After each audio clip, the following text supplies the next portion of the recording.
Oh, I think this might mean that we're live. And I'm probably the only one here. So it looks like Jack's here. Let me see if we're actually live. If we are, hello everyone. I think we are. I think I found the stream. It's me. um, anyways, I'll go ahead and post the link to join. Jack's not able to be here. I'll just give you a brief catch up on what's going on here. I am the only one that showed up for the show today. So I get to do the show. Oh, wait. No, more people are coming. Yeah, the American one and Matthew Gates are jumping with us. Wonderful.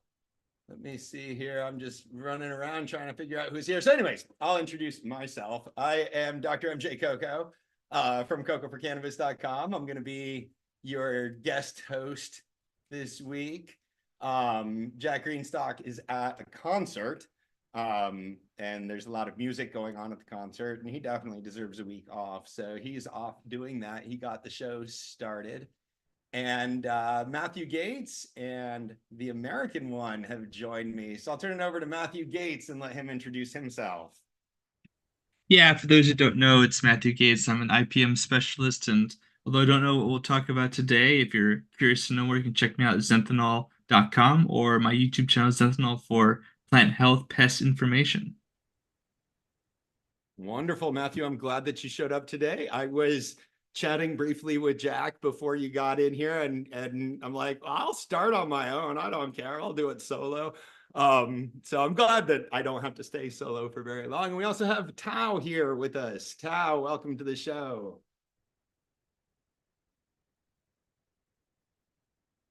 Tao? The American one? Sorry, my mute button was stuck. No Hello, worries. Doc. Hello, Matthew, and everyone in chat. I am the American one. Most of you know me, but you can find me as the American one on YouTube or the American one underscore with underscore 18s on the IG. And yeah, it's always good to be here. And yeah, looking forward. Yeah, I'm looking forward to it. This should be fun. Keep in mind, everybody out there, that this isn't the normal sort of course of action for us, but we're going to do our best with it and have fun with it. So what are you guys up to, Matthew and Tao? What do you guys got going on these days? I have a little bit of everything going on.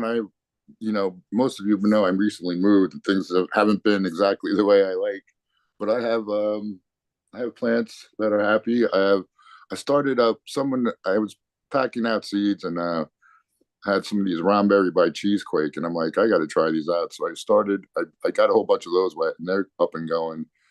And you know what, Doc? I have a question that you might know, or Matthew might know, or anybody. I noticed that, well, in the past, I buried some pretty old stems underground. When I was transplanting, I buried them a little. And some of them seemed to make roots, and some of them seemed to not make roots. None of them rotted out on me or anything that was drastically bad. But I was wondering the capacity of a hemp plant in general. Do they have the capacity to grow roots when buried and not exposed to nefarious microbes or anything? Like, will they grow roots, or is it not a good idea? Well, it's just like cloning. So basically, the roots really want to grow out of the nodes, just like the branches and the leaves want to grow out of the nodes. You can get roots growing out of the internodal spaces on the stem, but you're going to get far more roots on the nodes. So if you buried another node, you'd get a lot of root growth out of that node. And when you're taking cuttings for clones, you should always cut just below or through a node so that roots will come out right at the bottom of that cutting. And yeah, that's basically, you're essentially kind of doing the same thing as a clone. I don't think it's necessarily a good idea. I don't think it's a terrible idea either, but you're not going to get a lot of root growth in between the nodes there. So oftentimes I see growers do this because they had a seedling that was probably underlit and stretched quite a bit before before the cotyledons and before the first true node. And so they'll be tempted to kind of bury a bit of that stem.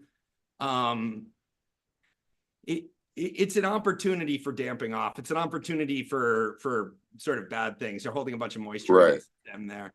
And you're not going to get a lot of root growth out of that. And in the end, you know, we're talking about maybe a little sprout that might have been 3 or 4 inches long, but 3 or 4 inches is not that much distance on a fully grown plant, right? In terms of like distance from the soil to the first branches or whatever. So by the time the plant kind of grows up and becomes girthier, that distance is no problem. So I always just transplant my seedlings, and if they got a little lanky, I'll prop them up, I'll support them with something, but I don't like to bury them deeper. Tomatoes, though, pretty cool to do that. Yeah, that's what made me. I saw a post of this woman who was starting up her seeds for the spring, and she put like an inch of soil in a solo cup and put her seeds in there, and then she'd put another inch in another one and pull out, like she would have like 10 seeds in that cup. She'd pull them out and put them in there an inch deep, and as they grew, she would just continue to fill the solo cup with more soil. And maybe when they're that young, it might be different kind of different kind I think tomatoes are kind of different, though. Yeah, of course, right. Different. They're more like a vine, you know, or they can be. They're more prone to root out of those internodal spaces on the stem. It's a good experience to try that sometime, to take a cutting for doing a clone, cut just below one node, and then bury 2 nodes. So trim all the leaves and branches off the node above it too. Bury both of those nodes into your whatever media you're going to try cloning in. And just as an experiment, do whatever you do for cloning that. And when you think it's got roots, excavate it and see where the roots grew off of that stalk. If you have an aeroponic cloner, it's a hell of a lot easier to do this, or a DWC cloner. But you'll get roots out of the one node and you'll get roots out of the second node, and you might get like one root out of the middle in between those nodes or whatever. And it just shows you sort of where the plant wants to grow.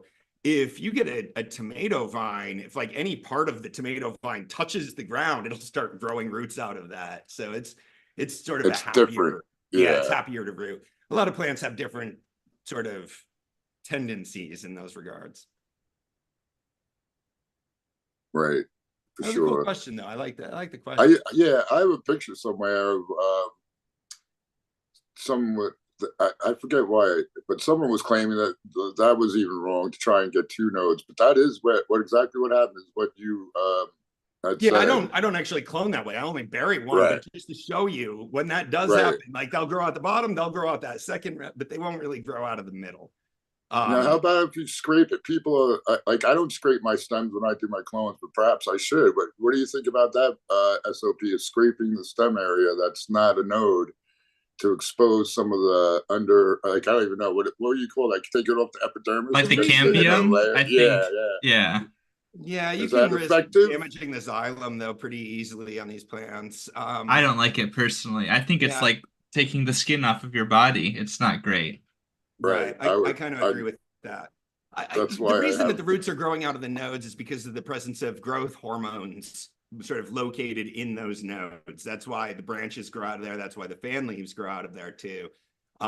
It's the presence of those gibberellins that are really causing everything to happen at the nodes. And they're just local concentrations of those plant hormones. So I don't think it's really so much the physical sort of scraping or those other things won't necessarily help as much. Yeah, I kind of thought that it was more undifferentiated cells that can be exposed so that they can turn into root cells easier. I don't know if that's the case or not, but that's the way I have it pictured in my brain, you know?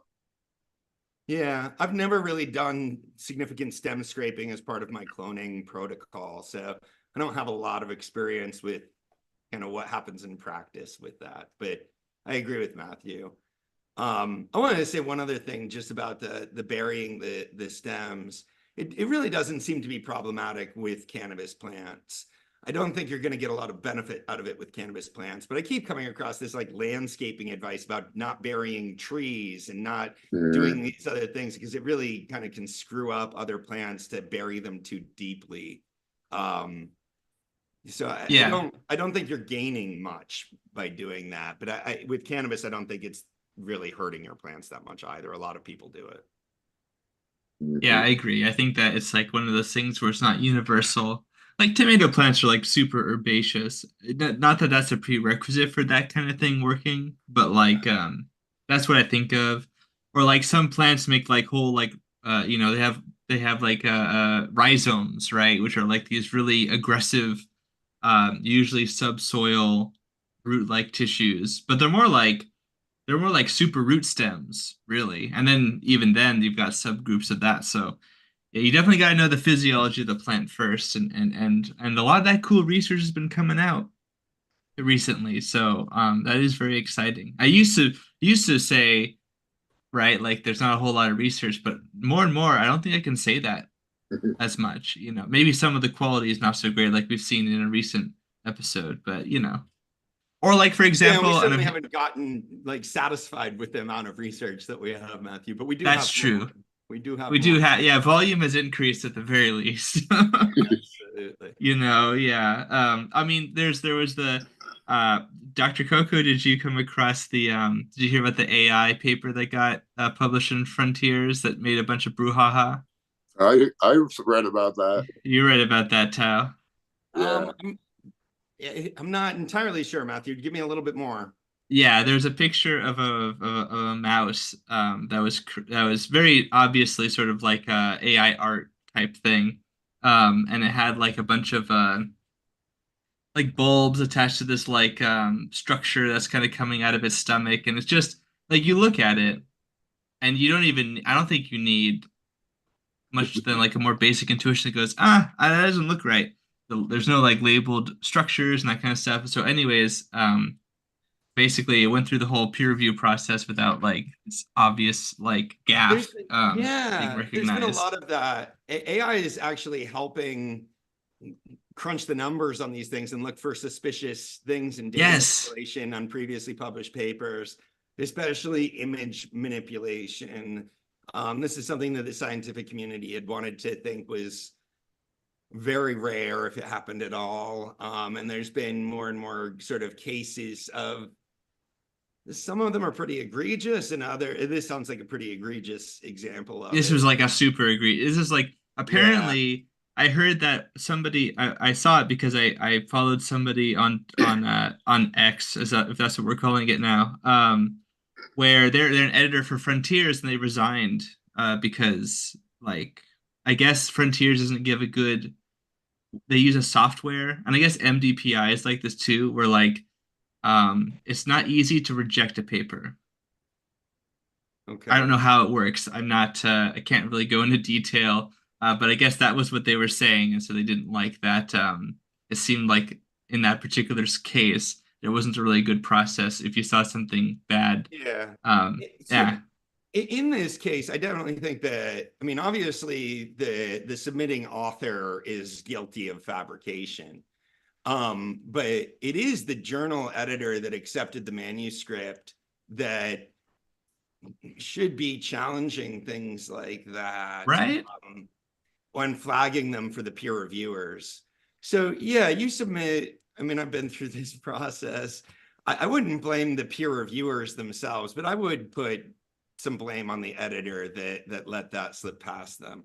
The editor is responsible for deciding that the article is like good enough to be sent out for peer review in the first place, and then ultimately responsible for making the decision after they get the comments from peer review that, we're going to go forward with this with, revise and resubmit, or it's good enough now, or it's not going to be appropriate for our journal.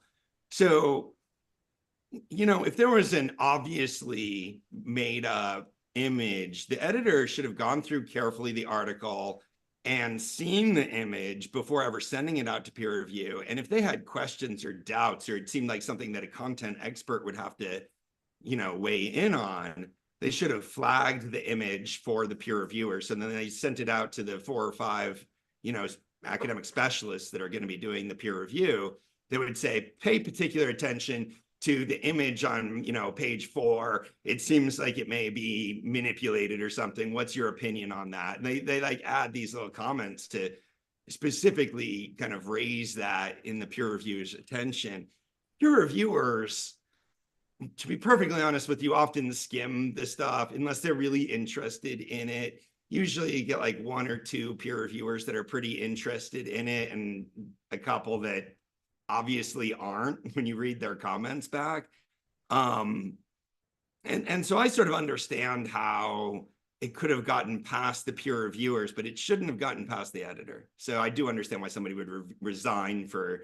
Yeah, I'm glad that you bring that up. Oh, sorry. Yeah, that's it. I was gonna say, I'm glad that you bring that up because I didn't want to make it seem, well, that was the contrast I was trying to draw there, was that in other cases, perhaps this would be a lot more possible, a lot more easier to do. And like you said, it sounds like there's other steps that definitely, would have been, Well, would have been active. We're gonna have to right? change. This is happening so often now. I was gonna say, change this process. There's Yes. other examples of people purposefully trying to get bogus things published, and it went through. And they go through the process totally.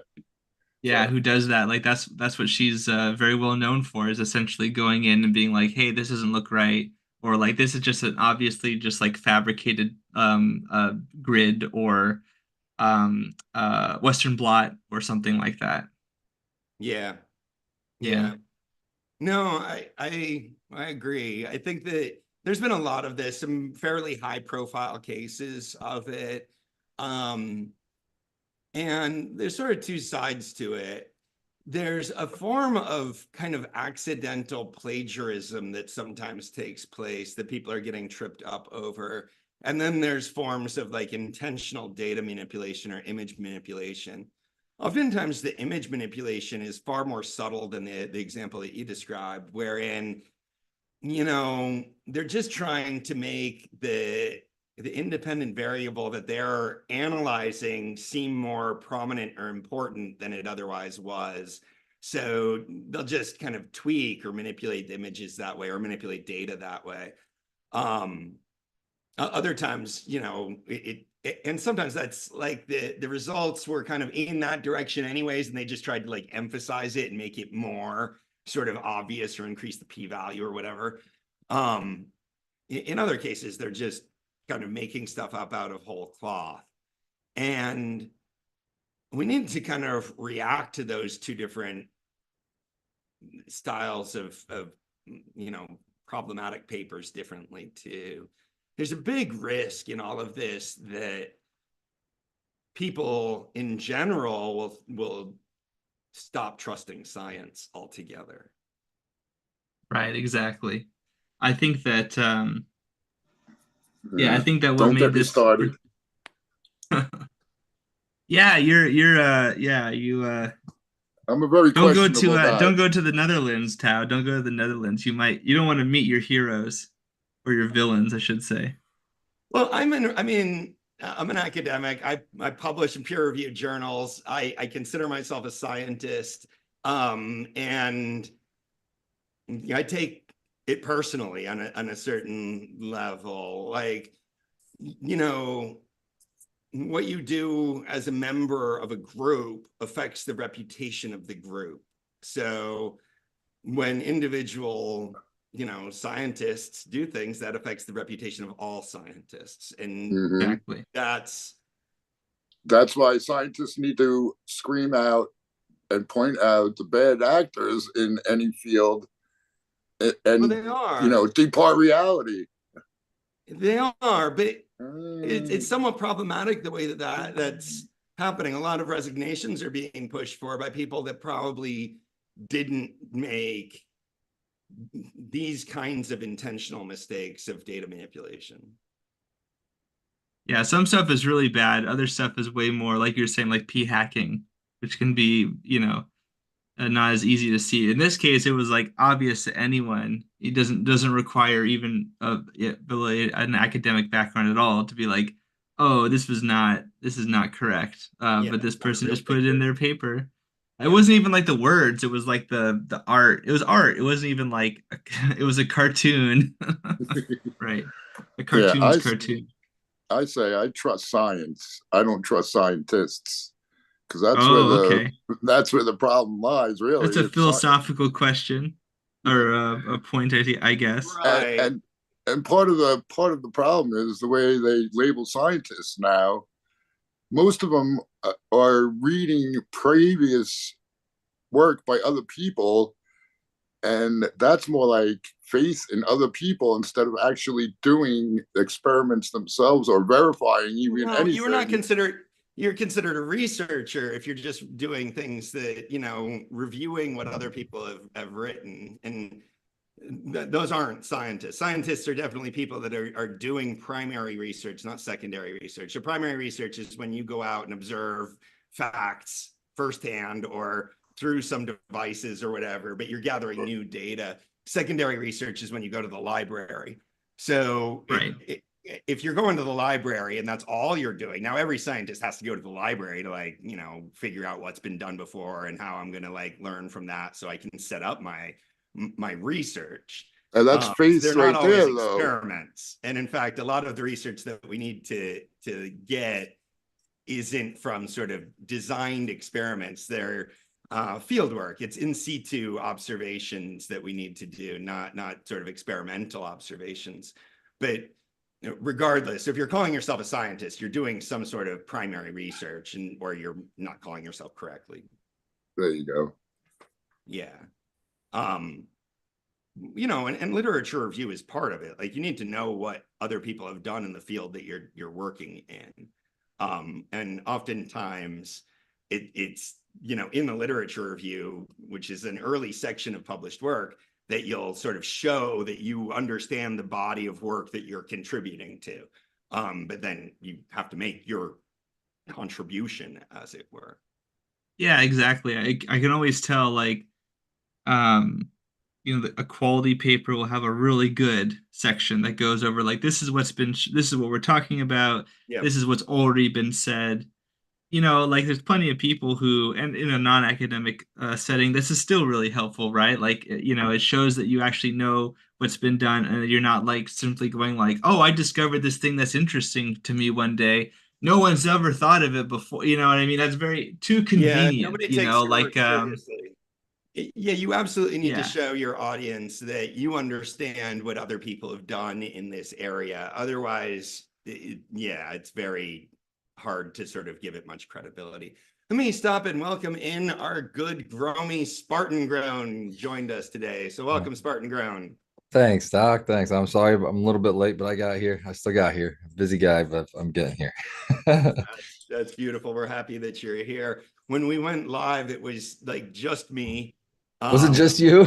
Well, Matthew and Tao joined like before we fully got connected to YouTube, I think. But yeah, I was just like, oh gosh, I hope some people show up soon. But they did, and now you're here, and we're off and rolling. We're just talking about some issues in publishing scientific articles that have come up recently, and some cases of plagiarism and data manipulation. Oh, interesting. There isn't, but is there a regulating body in any way when it comes to scientific research that polices just that, or no? Or is it kind of like There are for different disciplines. So disciplines usually have their sort of professional societies, and they will often launch investigations and can censure or expel members that are found to have violated their code of conduct, their code of research, or their code of ethics. But that's sort of discipline by discipline. And then you have the institutions. So, most researchers work at either, an NGO or at a university. So the university has its own, safeguards at different nested levels too. So like, the Office of Research and your department and, the dean of your college and things like that will all have some degree of oversight and ability to censure or to punish you in various ways.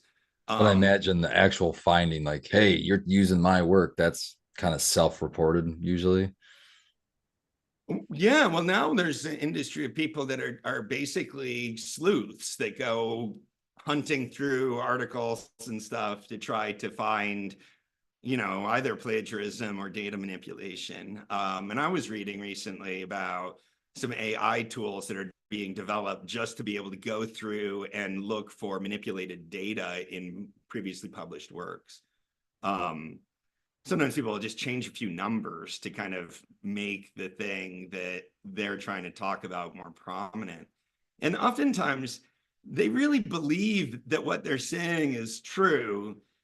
It's just the data doesn't show it quite well enough, right? But they believe it's true. So I'm just gonna make the data say what I believe is true, and that's how these things happen. It's not like they're out there trying to make stuff up or just whatever, but there's a lot of pressure, especially in research institutions in R1 universities, to publish or perish, to get stuff published and to get it approved in prominent journals and stuff. And there's an incentive to say something interesting. And when you're looking at data that isn't very interesting, I can understand at least the temptation to, oh man, if this was a 10 instead of 100, it would be, or 100 instead of a 10, it would be so much more, illustrative of the point that I'm trying to make.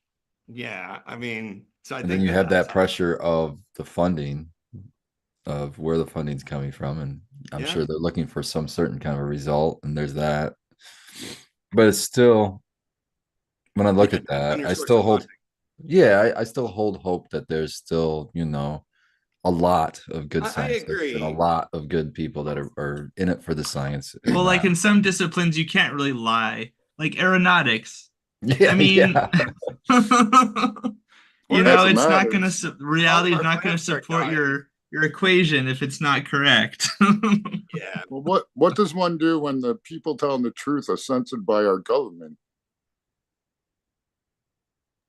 Well, I think they go to other governments. We're going to answer all of the questions that there is. I'm sure we have the right answer.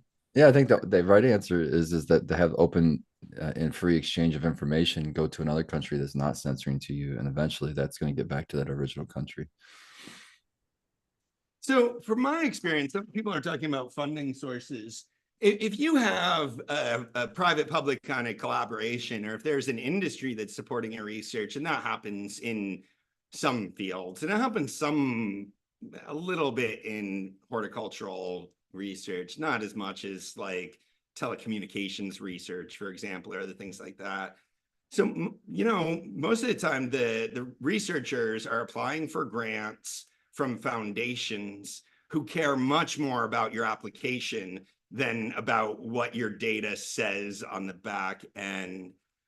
So they're not usually pushing for specific outcomes for your research. There are some funding agencies that are more interested in particular angles, but a lot of stuff gets funded by the NSF, the National Science Foundation. They really don't care. They care that you publish, but they don't care what you publish on the back end. I've been involved in several of those grants and can say that from firsthand experience. You have a pressure to get your results published, but not to publish specific results. Well, that makes sense. That makes me feel better. Yeah, and I think a lot of people are really doing this work because they're passionate about it. They're interested in it. And we probably need to change some aspects of the culture of publication, which has been argued for quite a while, because it forces people that aren't ready, that don't have interesting things to say, to still publish something anyways. They, even if they haven't done interesting research lately or whatever, they'll start mulling over old data sets to try to like pull another article out of the research that they have done, because they need another article for their tenure and promotion or retention plan, and they're going up for review or whatever, and they need more lines on their CV. That kind of pressure and stuff is ultimately, I think, what leads to these things more than people like wanting to mislead and other stuff. But at the same Yeah, they're time, not so much like card-carrying villains who are like trying to deceive society. More so, it's like, man, I'd really like it if the impact factor was a little bit higher overall or something. Or Yeah. how to get into a journal with a higher impact factor. And in order to get accepted by this journal, I have to do something that's more groundbreaking than what I Right. actually have here, which is just sort of like another study which reinforces points that we already know. Nobody's going to publish that anymore, even if that's the good work that you did, you know, so you want to tease something else out of it, and the thing that you teased out of it may not be fully valid. Yeah, for sure. That's an interesting topic. You got any other thoughts, Matthew? Well, you were asking me what I was up to. I Yeah, what you continue up to? to prepare for this presentation that I have for the Living Soil Summit that's coming up in Pahrump, in Nevada. Pahrump, Nevada. I'll be on the 7th, 8th, and the 9th. I think maybe the 10th. I forget now. But Okay. I decided that I would be talking about course, integrated pest management and pests in general, but more so that holistic stuff I like to talk about um, how pests are able to adapt to plants, and also some really interesting things regarding the soil microbiome and pests as well. One of those being that I don't know. This is kind of a weird thing to say, but like I've been reading a lot about plant viruses lately and a lot about viruses that colonize insects. And it's fascinating to me to read like, how often and to what degree some of these particles, like other microbes, bacteria, fungi, whatever, unlike plant matter, just is prevalent and like maybe as far as we can tell has like no effect on us because they're not compatible with our physiology or whatever. Right. um like the research report, one of the ones that I reference in this presentation talks about viruses that attack caterpillars like budworms that we're worried about, which some of which can be found in commercial products, but like the soil apparently is a huge reservoir for these viral particles. And they come out from like precipitation onto leaves and that kind of thing, and that's where they end up. And it's just kind of like I don't know. It just changes your perspective. I think. Like, imagine all the times you've inhaled a breath of air, and there's like this moat of dust and like little viral particles on it without even realizing it, Yeah. or even just looking into like a trash can and all the, You know that beautiful things that bloom in that thing. So indeed. yeah, I Yeah, don't or know. in your It's cheese in your refrigerator that you haven't gotten to for a while, right? yeah, Um, exactly. you know, I just read recently about the smell after a rain. You know, the smell of like fresh rain. Petrichor. Yeah, bacteria that's activated by the rain that we suddenly smell. So it's everywhere, and it's like in everything, and we experience it in a lot of pleasant and maybe not so pleasant ways. Yeah.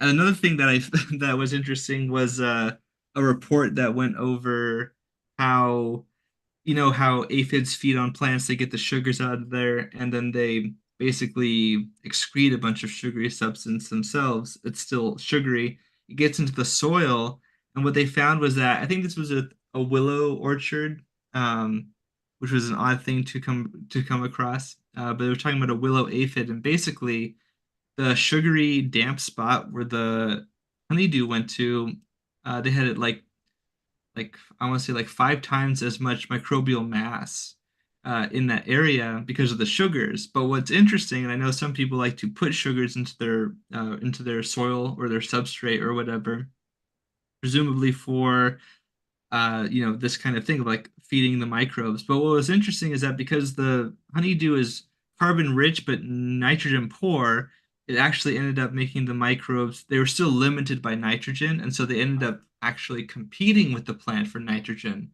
sources rather than being like a facilitator of nitrogen when they looked at it further. And that was kind of interesting, how something that you wouldn't think would be a big effector, but like aphids get really big when they colonize their plants. You get tons of them at once.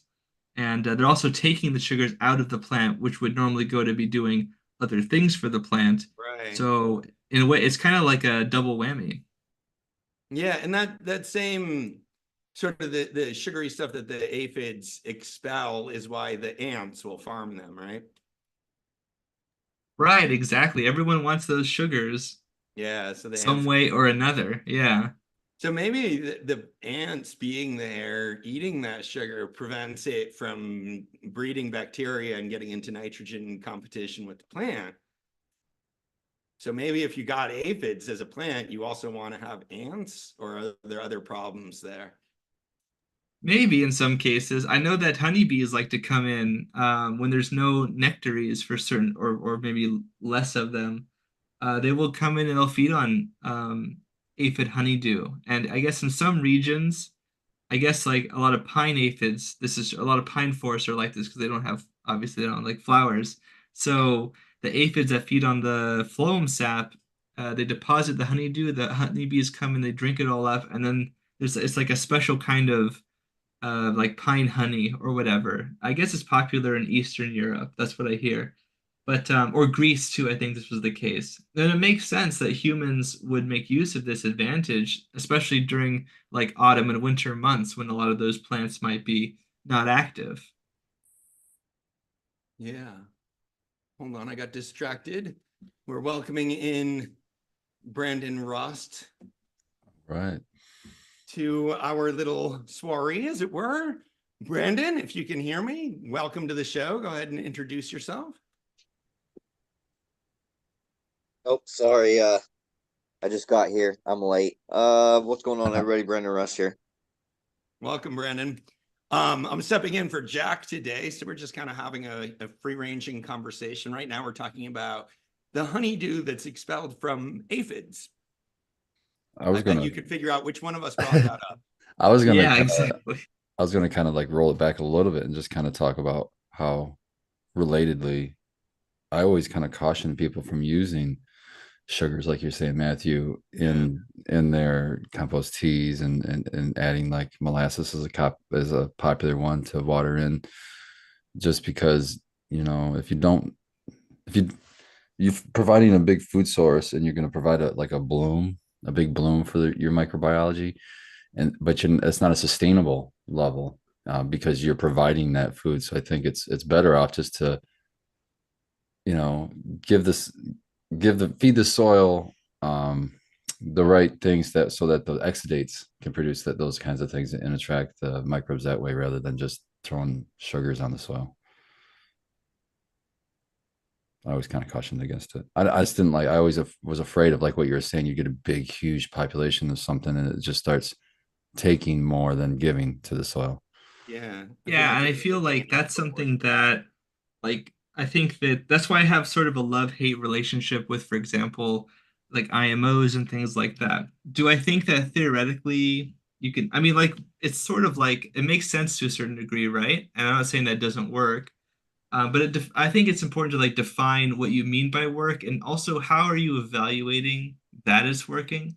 So like if you're, I mean, sometimes you can create, like anyone who's grown mushrooms or anyone who's brewed beer knows that you can obviously make a situation like prioritize for some of the microbes, and then they outcompete the other ones, and that's kind of the benefit. But you do that in a controlled way, or like other fermented products. But like in nature, or in a soilscape or in a substrate, you might not have that control. And also there might be things that do survive that process. So I don't know. It's like, and it's very hard because a lot of times I think people are not necessarily checking to see what could be getting added, and sometimes there's funny little things that we didn't consider, or we just don't know what we don't know. But that's the thing, is that I'm curious what we feel about like the feeding of microbes in the substrate, because on the one hand, like the plant when it's excreting exudates there are other things that are being excreted that are actually kind of like our own immune system, right? Like they create this sort of barrier. There's like enzymes and other things that might even be antagonistic to certain microbes. But if you're able to give them a jump start and there might be parasites of some degree, then maybe you're actually causing a problem, in the same way that maybe if you leave I don't know, like certain substances on your skin or like a sugary compound or something. I don't know. Like this is why we like have basic hygiene, right? So that we don't get like a rash. Sometimes people might have a colony on their body. They might get staph infections easily, things like this. This is the kind of thing that comes to my mind. Why do we And I put just feel chlorine in the like, swimming pool? say what? Oh, Why do we yeah. put chlorine in the swimming pool? Because otherwise you get skin rashes from bacteria being in that swimming pool. Absolutely. I think there are ways to do it right, though. And I think that, and I also am a big fan of like the research that's come out that shows that you can have more accentuated, microbial consortia. Obviously, we have Brandon here, who I'm sure has a lot to talk about on that subject. But, at the other end of the spectrum, random stuff or perhaps like things that aren't being tested. I don't know. There's the aspergillus thing too, but I think that's a little bit unrelated to what I'm talking about. Just for like microbes that are beneficial, like plant growth promoting bacteria and things like that. The balance can be more delicate than we give it credit for. Sure. Which is, it was a question I want to get to that came up in the chat, but I want to make sure everybody has their fill of that because it takes the conversation in kind of a different direction. Brandon or Matthew, did you have anything else that you want to just Brandon because he was called out there? If you have anything you want to add to this conversation. Well, when it comes to the populations or the types of microorganisms that are proliferating in any given system at any given time are going to be contingent on substrate, energy, resource, carbon source.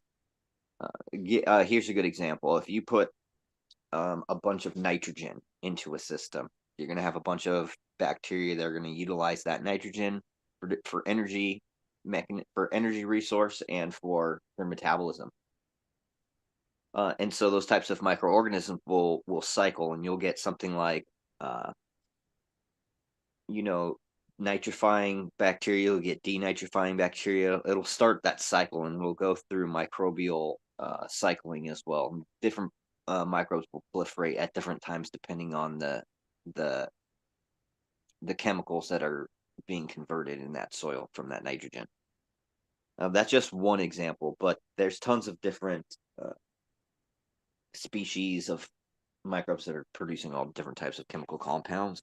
And the best way to figure that out is going to be through genetic analysis. So that's something that we're working with a company that I just I met recently. The guy actually is a chemical engineer, but he works in with the AI technology that's going to be able to expedite the process of identifying the genetic component to the soil microbiome.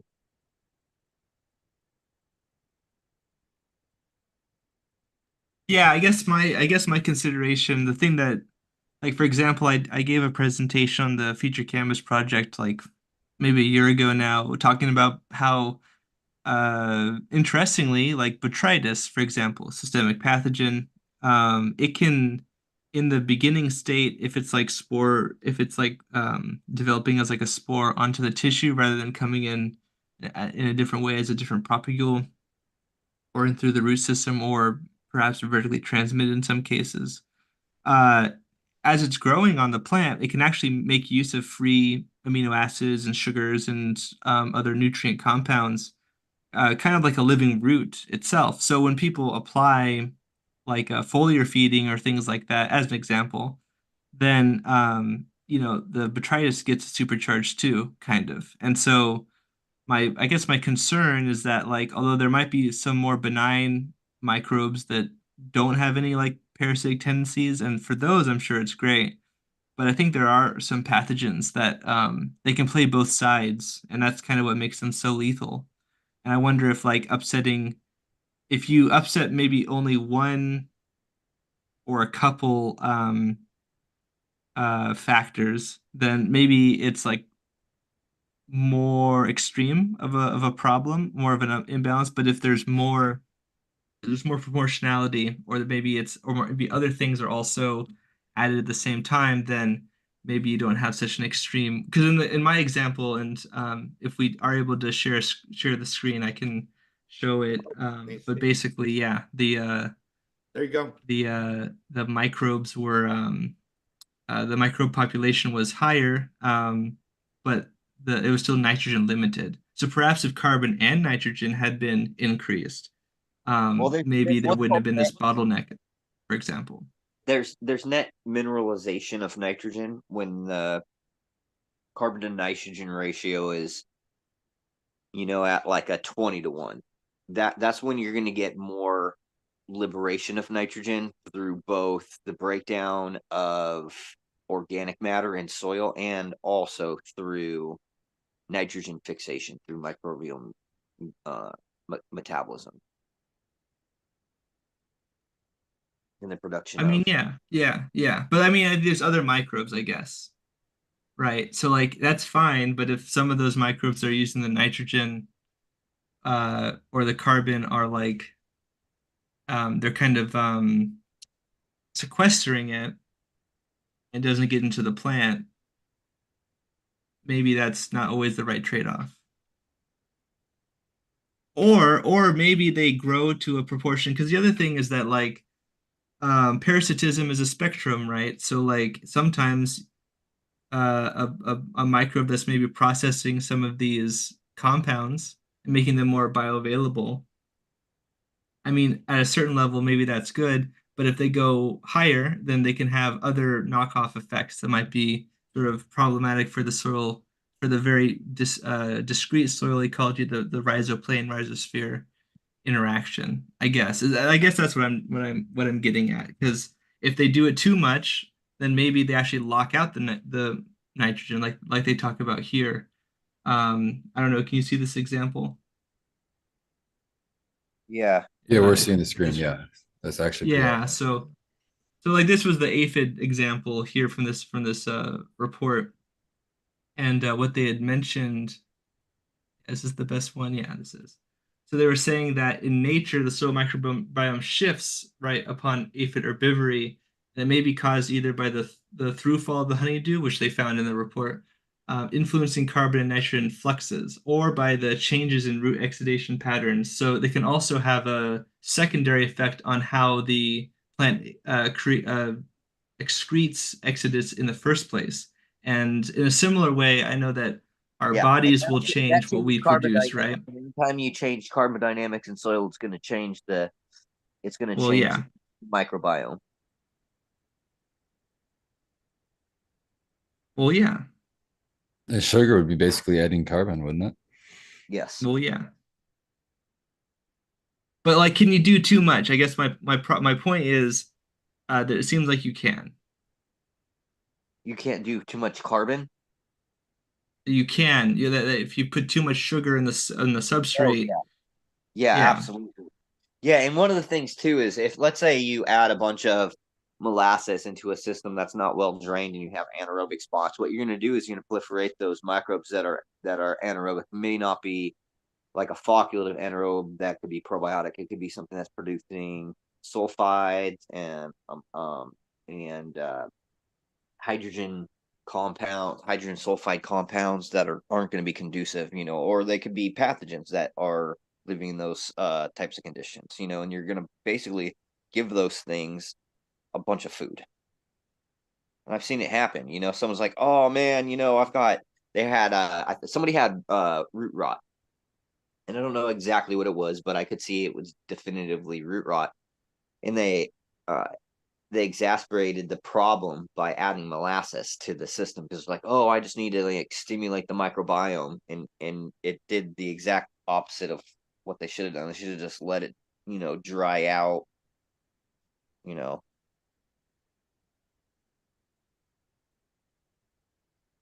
Well, yeah, that's what I was describing in the beginning.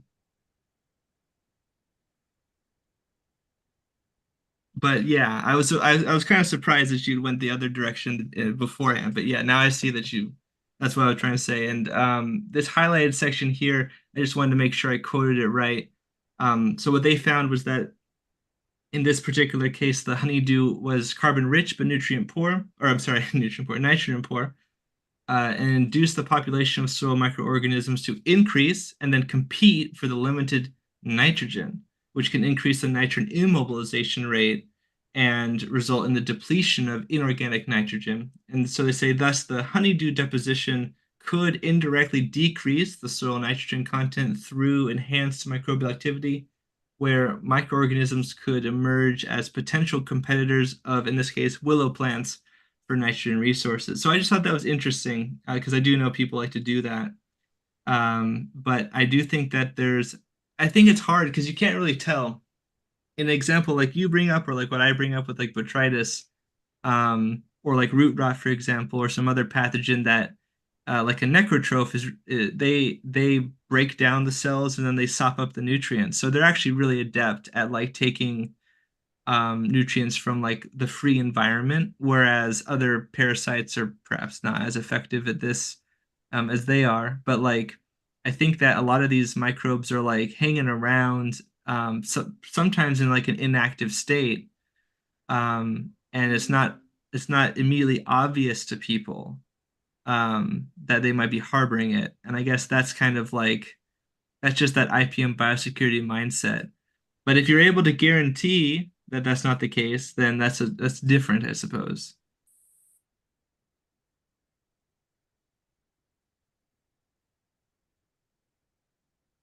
So now we have chat asking, so what, am I supposed to use sugar or am I not supposed to use sugar? That's what I'm saying. That's what the question. That's my question too. When it comes to molasses, guys, I've always heard that if you're going to use molasses, you should use blackstrap molasses, which is molasses with the lowest sugar content of any of the molasses. I know a little bit about molasses because I did work with sugarcane farmers. Molasses is everything that isn't sugar from the sugarcane plant. So when you're refining sugarcane, you end up with two products: refined sugar and molasses. And the more you refine it, meaning the more of the sucrose of the sugar that you're extracting from that solution, what you're left over with is blackstrap molasses, which is actually very low in sucrose. So there's not really a lot of sugar left in it. What is it? It's everything else, all the other sort of minerals from the plant, all the other substances from the plant. It's basically everything that isn't sugar that's from the sugarcane plant. Or at least as in sucrose, right? There's still other sugars, or no? I believe that it's pretty much the sugar has been stripped out of it. There may be some other sort of more complex, or even pretty simple, sugars or carbohydrates. But the idea there, and I think the recommendation is, you're basically getting all those other things that are going to be beneficial for the microorganisms. It's not as much about just adding carbohydrates or simple carbohydrates in terms of sugars. Yeah, that makes sense. Yeah, okay. Somebody's saying that it also contains endophytes. My point was just, it doesn't contain a lot of sugar anymore. So I think a lot of people think of molasses and they think of it as being sugar, as being a sweet thing. Blackstrap molasses really isn't sweet. Use it sometimes to make molasses cookies. And if you want those molasses cookies to taste well, you need to add a lot of sugar back into them. You're not just going to like sweeten them with the molasses. I see. Yeah. There is still some, and there's probably more sugar in molasses than in like a lot of the other things that we put into the garden, or if you're using that. But I thought it was telling that the recommendation is to use the style of molasses that has the least sugar. That makes a lot of sense. Also, just for dosing. Yeah, so it does seem like that's yeah, I guess I think that that's it's a topic I wanted to broach for sure. I think that I there don't might think be it's ways to make it work to your advantage, but I think you got to be careful. I don't think it's so much for the sugar, but for the carbon. Yeah, there may be other carbohydrates, right? Exactly, carbon elements in there. combined in different ways that are useful to the plant, or that are useful to the microorganisms that are then feeding the plant. I agree with that, Brandon. Yep. Cool. That was interesting conversation. Are you I guys think- ready for me to sort of change the topic a little bit? Yeah, I just want to Yeah. make one last statement on the Go for it, molasses. I Spartan. think that as a home grower, you're pretty safe if you're adding known biology. So if you have a like maybe a powdered, like well, Bokashi Earthworks offers, powdered microbes, and you know what the microbes are, and you know for sure what microbes you're expanding, that would be a good time to add molasses, because then you're also going to improve your populations of the microbes you're trying to get down into your plant. Yeah, I would guess a little bit is a really little bit is more than you think, because there's really little of the microorganisms. So just a little bit of sugar water, because like when I think of life, I think of sugar and water. That's what like kind of pushes life along. And Pizzas too. Metabolism. yeah, I mean, it's what produces it, what drives respiration, sort of energy, but it's not what drives photosynthesis. So right. Yeah. But the microbes probably don't need all that much sugar when you think about how, No. So a little bit of molasses, I think, is good, and it's in a lot of products. That's what I was going to say. It's in a lot of products. Like that recharge has molasses in it already. So there's and I've read other things. Maybe I'll go look through my things about the molasses. There was some report on it is effective in certain aspects for sure. I think it could be effective in certain grows that are dependent on microbial activity for plant fertilization. Who was it that just said they've used it? Oh, Artman says he never uses sugar products in hydro. If you're growing hydroponically, don't use molasses either. You're not, I mean, hydroponic is a different style of fertilization where we're giving chelated nutrients that the plant can uptake directly. The molasses or any of these sugar products are designed to feed microbial populations in the media that will then have interactions with the plants to provide the plants with some of the things that the plants aren't getting from chelated hydroponic nutrients, because you're not fertilizing that way. So absolutely, Artman, don't. And hydroponics includes any time that you're fertigating. If you're mixing nutrients with the water, you shouldn't be adding things like sugar or molasses or other things like that to them. It's something that comes up in amended grows that are depending more on microbial activity to break that stuff down. Somebody else, JMJ12. In my hydro. What's that? I use microbes in my hydro. Okay, well then that's organic style of fertilization. It's not a hydroponic style of fertilization. So I'm not talking about just growing them in water or something. I'm talking about. I thought you meant like don't use molasses, not microbes. Yeah. No, Oh, did I mishear you? Sorry. Oh, yeah. I There's think times to use microbes in molasses too, but if you're using microbes to process nutrients, that's not really hydroponically feeding. I mean, it could be, but that's where we sort of draw some of these lines between sort of what is hydroponic and what is like an amended grow, where the nutrients are already present and need to be broken down, or where they're being mixed in a chelated form into the water itself. That's what I'm talking about, the distinction there. So there are. Oh, I see. There are microbes that you may add to your hydroponic water, for example, to like keep it clean or to do other things like that. I'm not entirely sure what Brandon is adding microbes to, but I'm not saying you can't. I'm just saying that you're either feeding the plant or you're feeding the microbes in the soil. And I'm adding it to my coco directly. Go ahead. Which microbes? I guess, I mean, there's definitely microbes you could apply, but do you mean for like, you mean like the siderophores and that sort of thing? Multifunctional probiotic. It's a bacillus species. It's got purple non-sulfur bacteria and fermentive yeast. I use it in bi-weekly. It just helps with, overall plant health. Sure, but it's not part of fertilization. Well, it's not. It's not in itself a fertilizer. And you're not going to feed those microbes molasses. No, definitely not. So that's why I was confused. Yeah. That's why I was confused. Yeah, because that's not the same. That's not really, I see now. I'm just saying in hydro system, I am using microbes, though. I do inoculate. I do inoculate to help with like pathogen suppression, overall plant health, mitigating some stress responses, like Sure. over those types of things, phytohormone production. Yeah, I just don't want people to think that that's different than what I was saying. I'm just saying that you're not, it's in terms of fertilization. If you're fertilizing with the help of microbes because you've amended nutrients that need to be broken down with microbes in your soil, then that's a situation where you would use molasses in plain water or other additives in plain water. If you're feeding in DWC or in any kind of fertigation system where you're mixing nutrients in with the water itself, you're never going to want to add molasses to that. That was my point. All right. And this next question was sort of along those lines.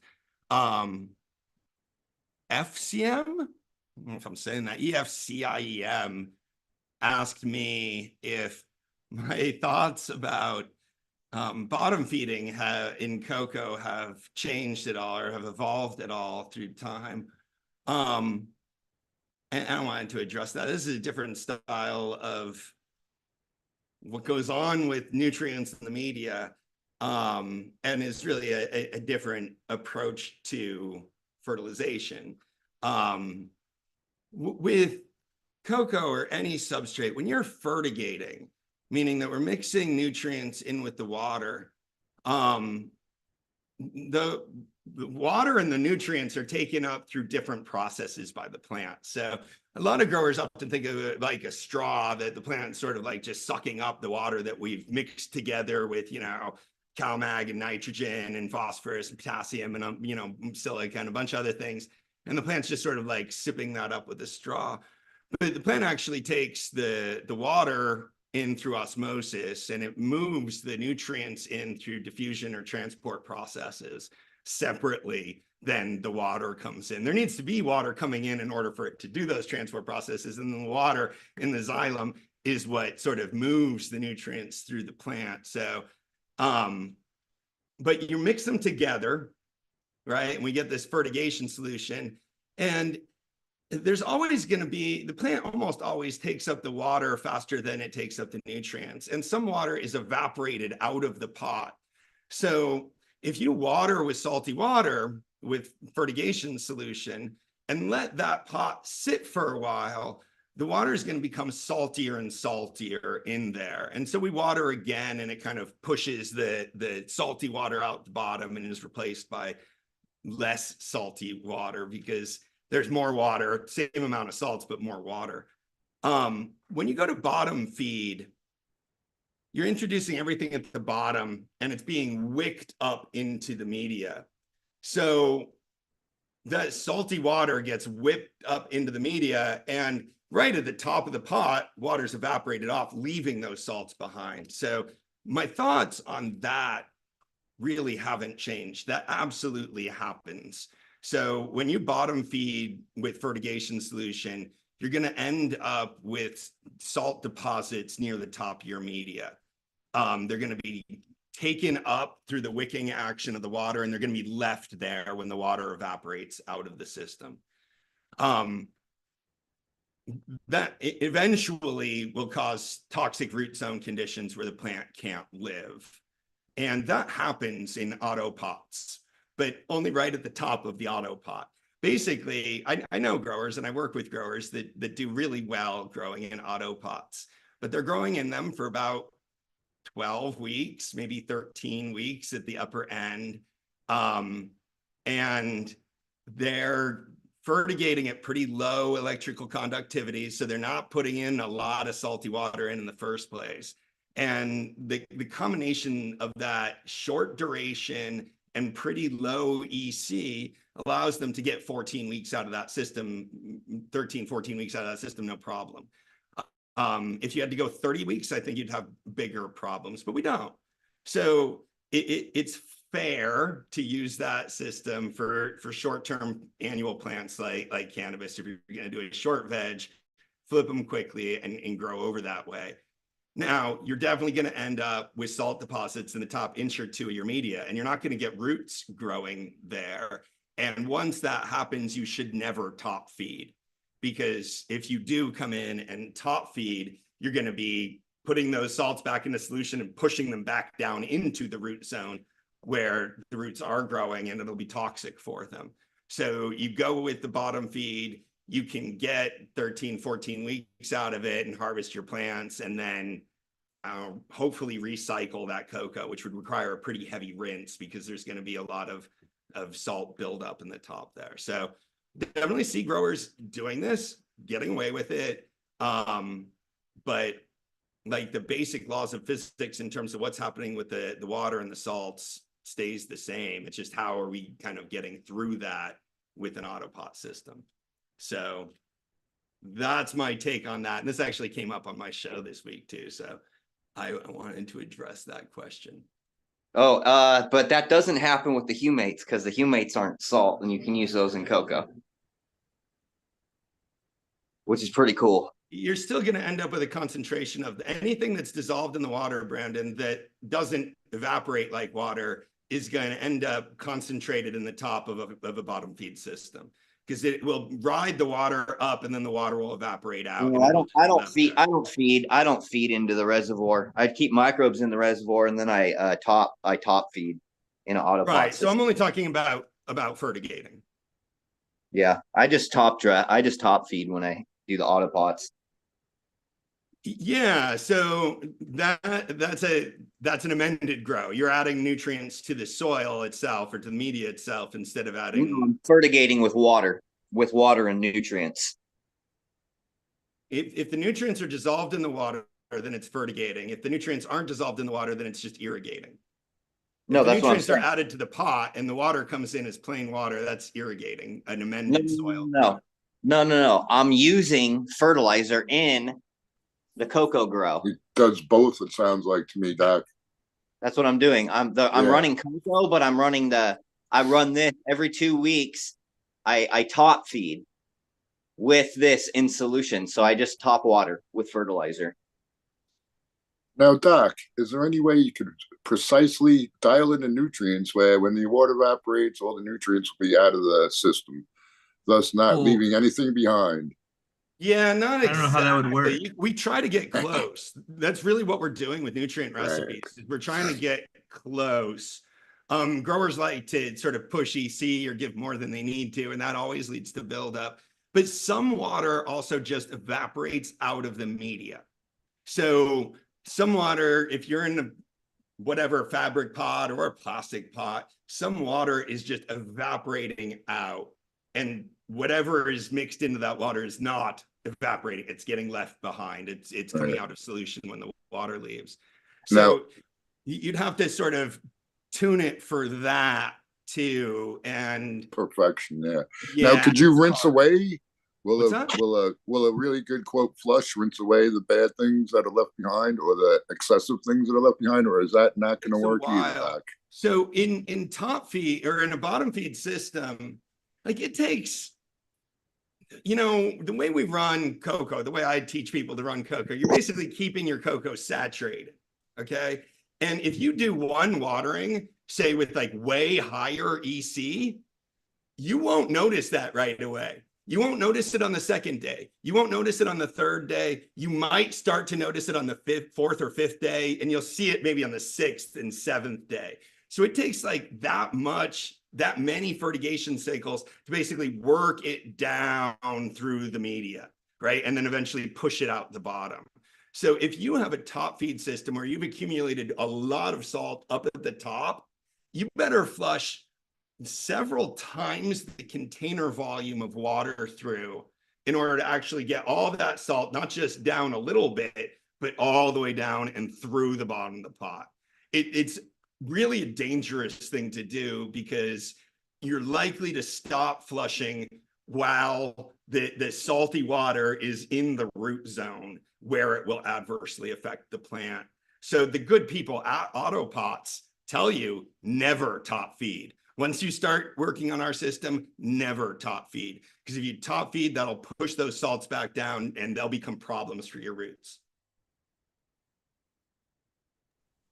Does that make sense, Yeah, Tom? interesting. Yeah, because that's even worse when the salt is in the root zone instead of at the top where there's not as Right. many roots It's worse. anyway. You might as well just stick to the devil that brought you there, keep And just accumulating salts in the top, and just hope that you'll get to the harvest bottom, before those right? salts at the Yeah. top become problematic. And that's basically how people are growing in autopots. They're I all had- ending up with It's just salt. another reason if you're growing in cocoa and you're using salt, you Yeah. should stick to the humates because then you don't have to worry about those precipitation reactions occurring. We can talk about that. I'm not comfortable recommending that to the people that follow my recommendations, Brandon, but I'll talk to you about it. If you want me to try that system, I'd probably be willing to give it a swing. But Oh, I could send you some if you want, man. It's awesome and it's super simple because you don't even have to pH anything. all right, yeah, let's talk about it sometime. I'd be interested in doing a side by side maybe with that.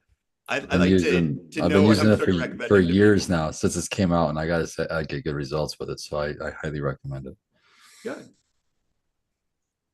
But I was gonna chip in and just say that I agree with you, Dr. Coco, that it's a better system design for an organic situation, and that's how I've run them in the past, and I've got good results that way.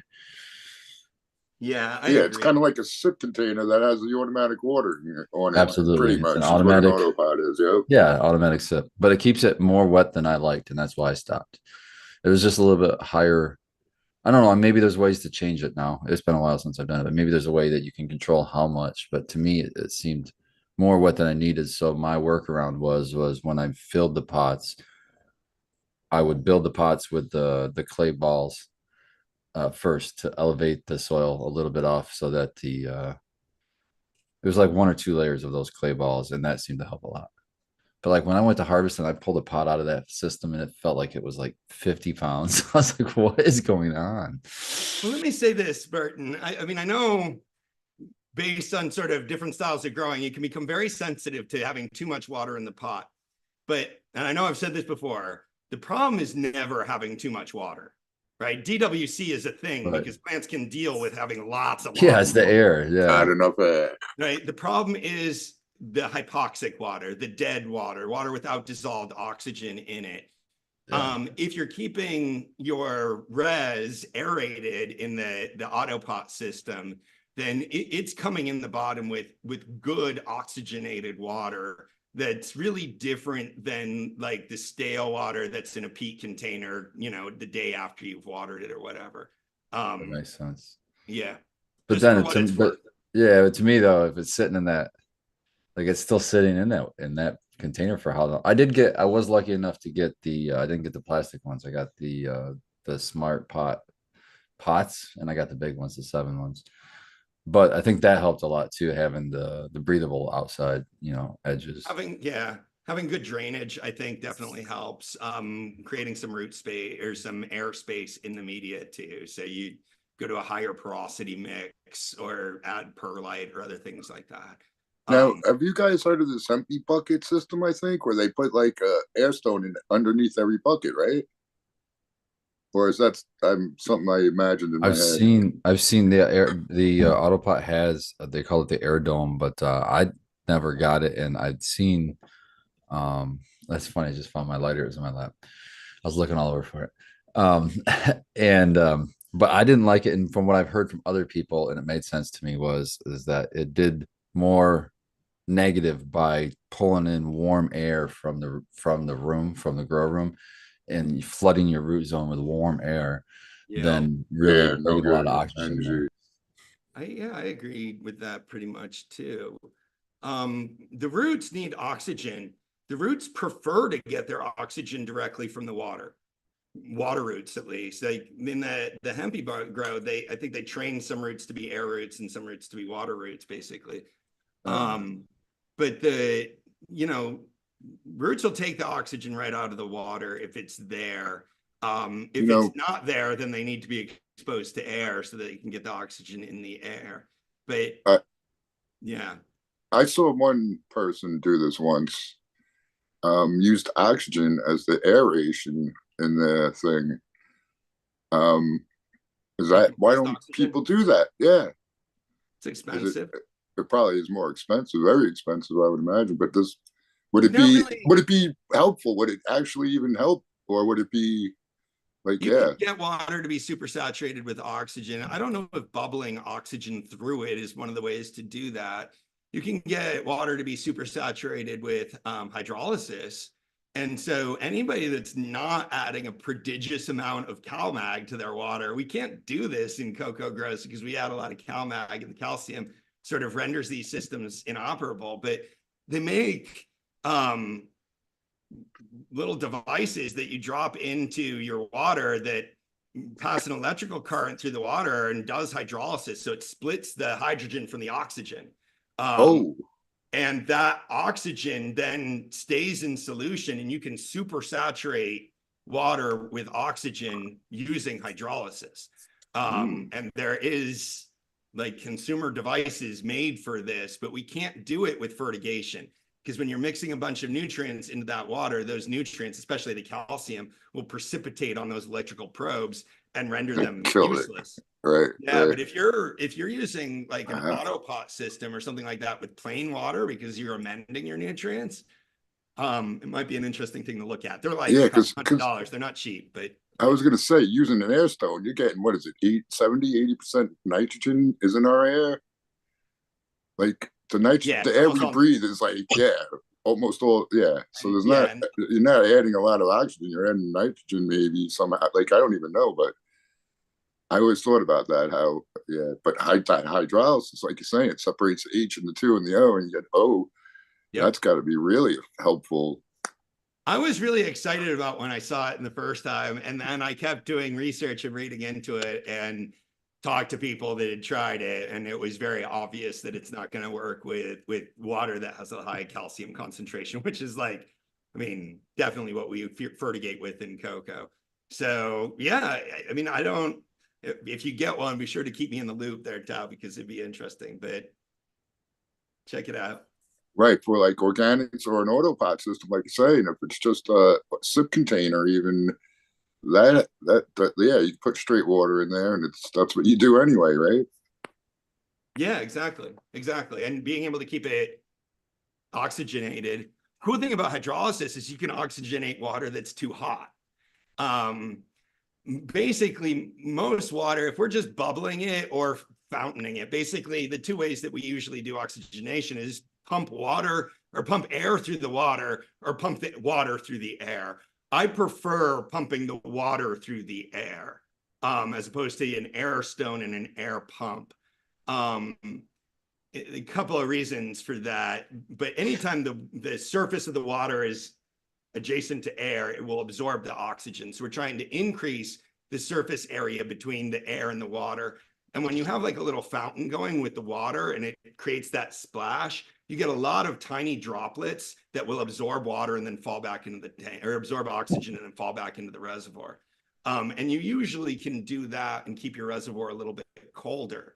So you want to have a reasonably cold res below 70 degrees, really like 68 is ideal. The colder you go, the more oxygen it can hold. But if you get it too cold, you're going to shock the roots when you water with ice water. So, but the cool thing about hydrolysis is even if the water's in the mid 70s, even if it's like 80, you can still effectively oxygenate the water, and you cannot effectively oxygenate water with an air pump or a water pump if it's like 75 or 80-degree water, but you can with hydrolysis. So that's an sort of another little bonus there. If you're doing like a hempy bucket, that water might be warm.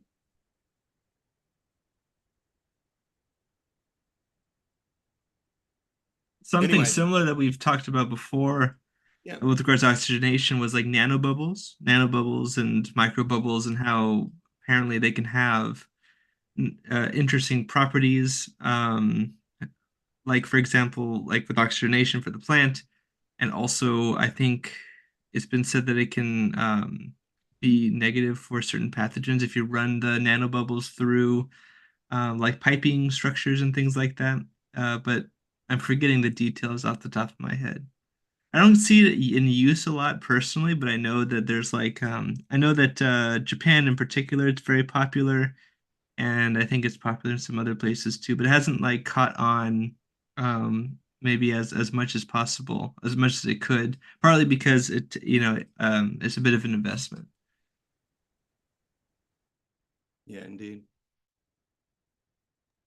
I do want to say that using microbes in like a more hydroponic setting, I mean, like I think that was part of the miscommunication earlier for me was like we say microbes, but we have to define what that, what do you mean by microbes? Like there's a lot of microbes that are going to be for nutrient cycling, and then others are going to be for like they'll have like beneficial plant growth qualities of various kinds, sometimes contextually. Like even Bouveria bassiana, a paper came out recently. It's been known for a long time, but it was just looking at all of the different beneficial effects that Bouveria bassiana can have in and on plants, irregardless of like its ability to kill insects and things like that. So Yeah, that I kind of read stuff that is always paper. interesting. I read that paper. It's awesome because it talks about how it can work as an endophyte, as a free living soil microorganism that helps break down and cycle nutrients. It does all kinds of stuff. It's not just an insect parasite.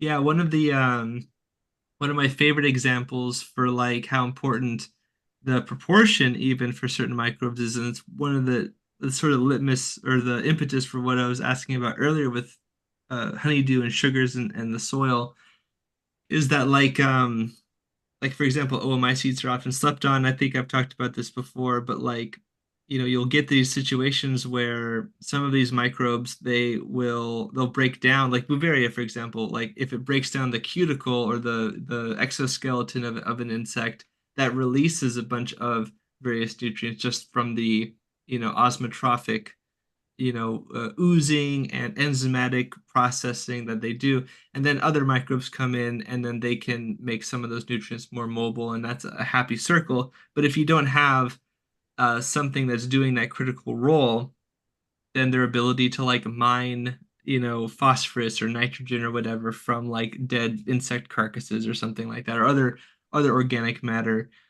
is severely limited. So, not only you might be adding some of these in some way, perhaps you might be seeding your soil, and I think that's a good thing.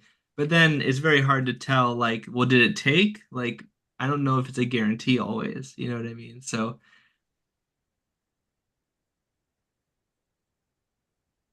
That's one of the hardest things with, I think, organic growing is when you, right now, I feel there's a huge focus on microbiology, as there should be, I suppose. But if you're going to focus on microbiology, it's kind of almost like a given that you're going to have to focus on being able to see them. And if you want to be able to see them, you got to get a microscope. And that's a barrier to entry for a lot of people, a pretty big one. But a lot of these practices, I feel like when I hear about them, when I do them myself or don't do them, it's just like I've abandoned most of them because I feel like I'm just doing this because I believe it's going to work, or I believe that there's a bunch of good and not bad, bacteria or whatever organisms. But um, I don't know. I don't know. It just feels like a lot of just faith stuff, and maybe that's fine. Maybe it's and that works and that's great. But I've noticed that if I just stop doing a lot of the stuff and my plants look good still.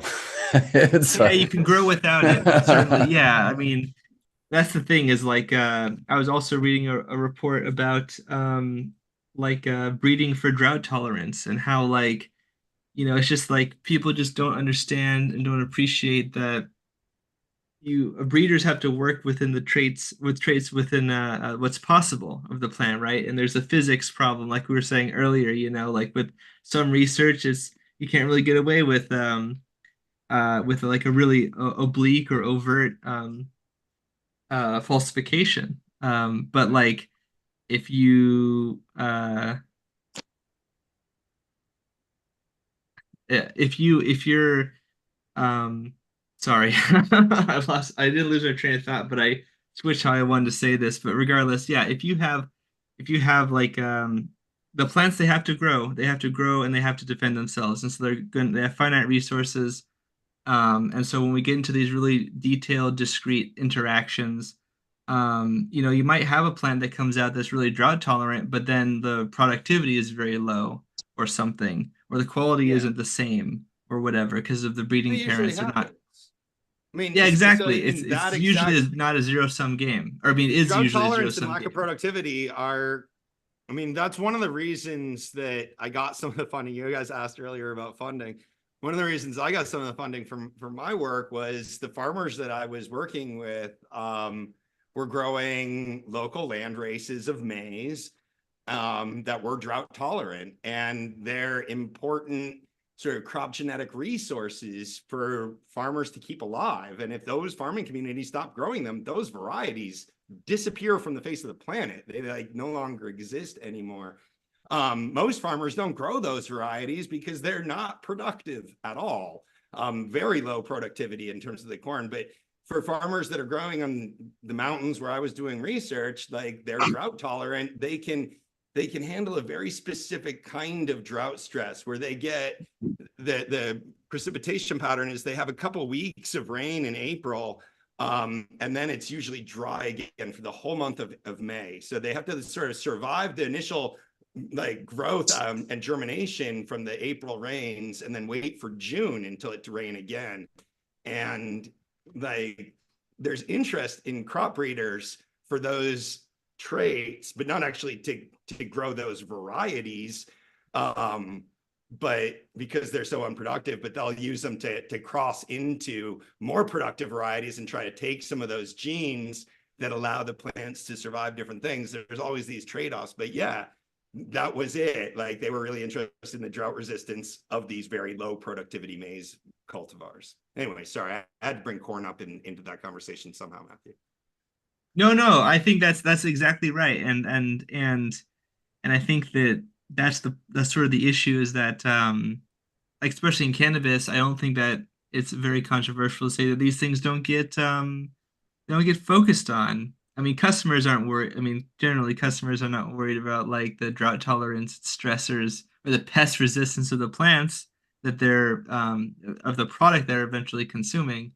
They might not have any consideration for that. But even for breeders too, like their hands are somewhat tied as well. Even if you did know that you had certain plants that had certain traits that work well in an environment or whatever, um, it's hard to focus on those considering the other market dynamics, and that's true in their crops as well. But Yeah. and then you add the microbial aspect to it, and that's another layer, and then so I think that it would be really cool if we could see a little bit more targeting of these traits, and I think that in most of the cases where I've talked to breeders, it pretty much never comes up. Or if it does come up, like you guys know, it's a bit of my white whale about pest resistance, but that's hard to do in a really robust way as well. So I'm really excited for cannabis research that's looking at these traits and combining them. But like you say, we might run into a problem where some of these plants, like in cannabis, like they're grown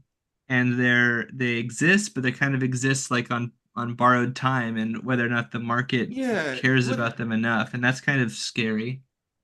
the other thing, the physiological thing that you were sort of dealing with, there's a reason that drought tolerance and lack of productivity go together. Like if the plant is really vigorous, it's going to need a lot of water. And if it stops getting that water, then it's going to die. Right. But plants that like have adapted to sort of survive droughts do it by growing slower, by sort of being able to almost go into like a form of Like a stasis torpor where they're not state, yeah. where they're not growing much at all, and then they'll be able to come back and grow again.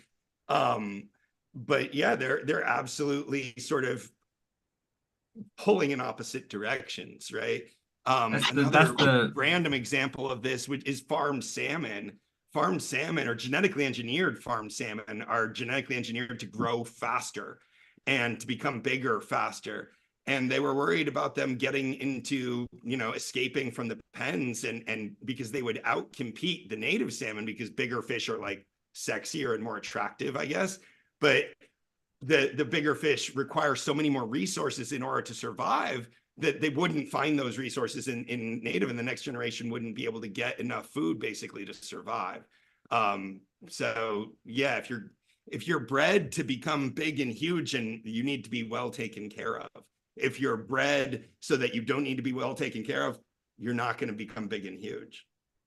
yeah, in nature, most of these plants they didn't have to be as productive as we need them for agriculture to like survive Exactly. necessarily. depends on the plant, but in a lot of cases, like they're so different now.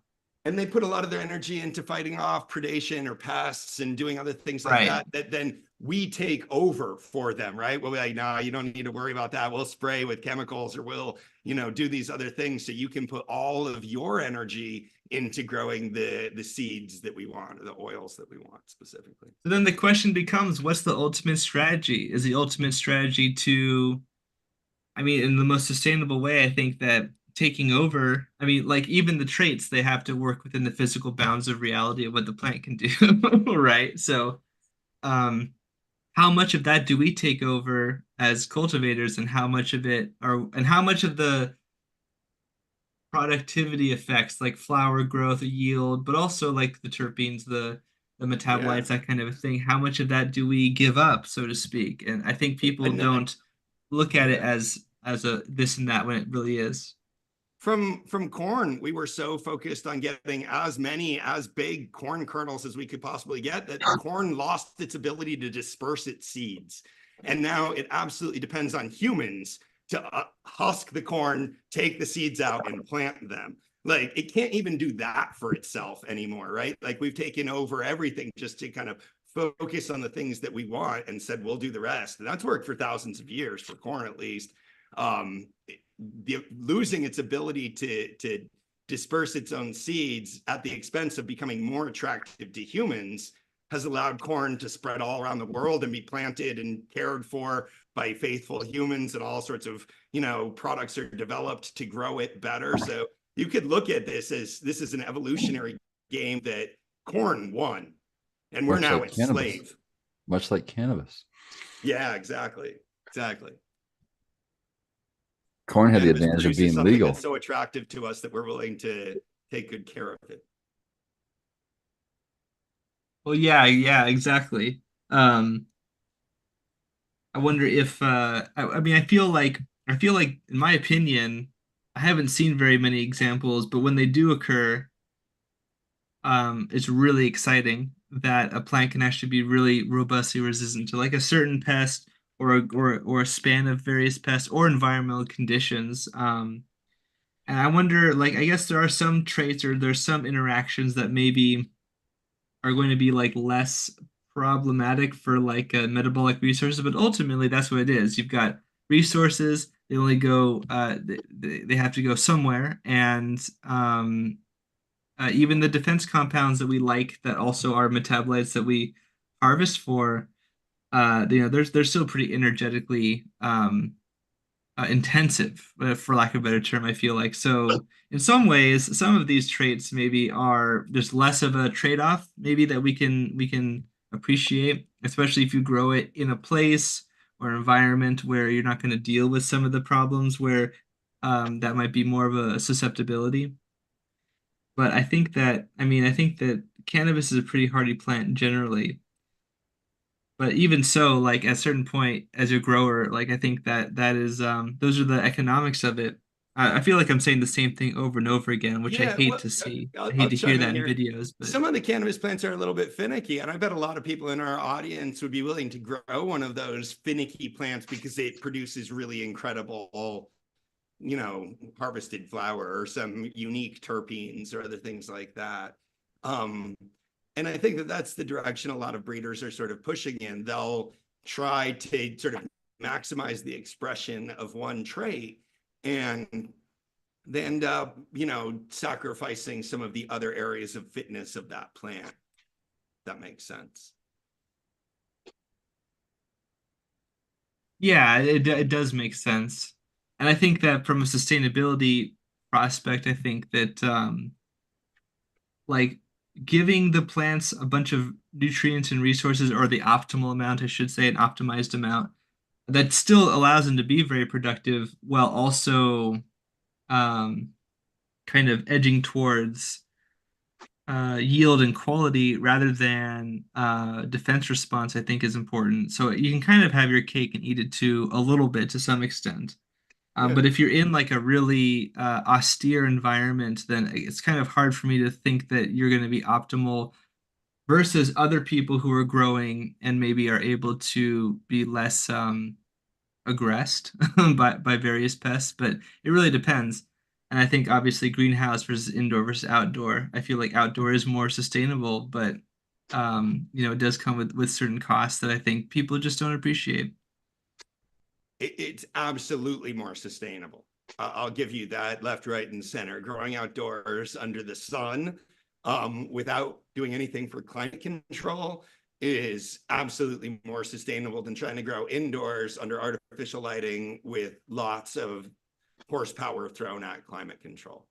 I think there's no two ways around that. I think that we grow indoors oftentimes for legal reasons more than for productive reasons. And it would be interesting to see how much of that would change if the legal regime was really dismantled. Yeah, if people actually had to compete and actually had to pay the appropriate cost, and maybe not like the other problem is that I think and this kind of gets out of cultivation, but right, like we all agree that uh, you know people have people get taxed egregiously, and there's other sorts of artificial sort of merits and demerits that make that equation even more complex, right? I don't Yeah, understand why in every particular. I don't understand why every commercial outfit doesn't use the sun, whether it's in the middle of winter when there's only 10 hours. You still should be using the sun, even if it's an indoor cultivation. Just make the roof, not make it a window, not a roof. You know what I'm saying? Like, yeah, what the hell is A going window's a on? So lot of the biggest, expense. Now I'll tell you the one thing that we haven't brought up and the reason for all of this, and There the you reason go. really that it's indoor too, and that's security. In an industry where it's really still cash only, it's security. To have a brick and mortar with no windows, that they're gonna have to take a That's a bad very time to good get through point. the doors. That's the model. That's the model until federal drops, because it's too much of an investment that you have Yep. sitting there that people are just gonna be able to go in and just take whatever the hell they want.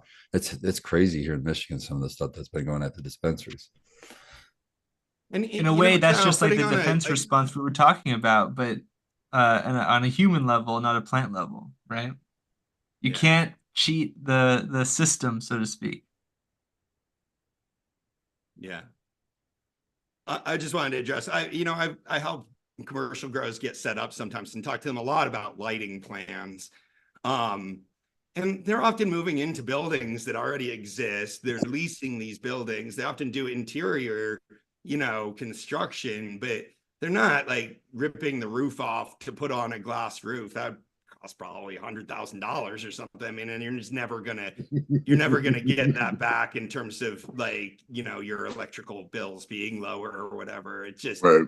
there's no money for that. So I understand that it's, the thing is, like, we can grow bananas indoors in climate controlled rooms under LEDs. And we choose not to because it's just cheaper to import bananas from, Central America. Coffee and chocolate and pineapples. Right. We could grow a lot of those stuff indoors, hydroponically, under artificial lighting with climate control, but it doesn't make a lot of sense to. And if cannabis is able to be grown and moved around the planet like bananas and pineapples are grown and moved around the planet, then the reality is most of the cannabis production would not be done in like, New England or, Michigan or even California. It'd be done in areas that receive more sun. Have a better climate. That's a good way of saying the equatorial zone, right? Or closer to. Yeah, maybe not exactly the equatorial zone because there would be varieties in terms of, I don't think doing light depth and light supplementation are great ways to be sustainable in your outdoor garden either. And really at the equator, it's always a flowering timeline. So you need to do supplemental lighting during veg in order to hold a lot of varieties out of immediately flipping to flower. So there's regions that have the right photo period relationship where, maybe breeding takes care of some of that, but yeah, to move to areas where have a climate and lighting that's more tropical, but maybe subtropical areas.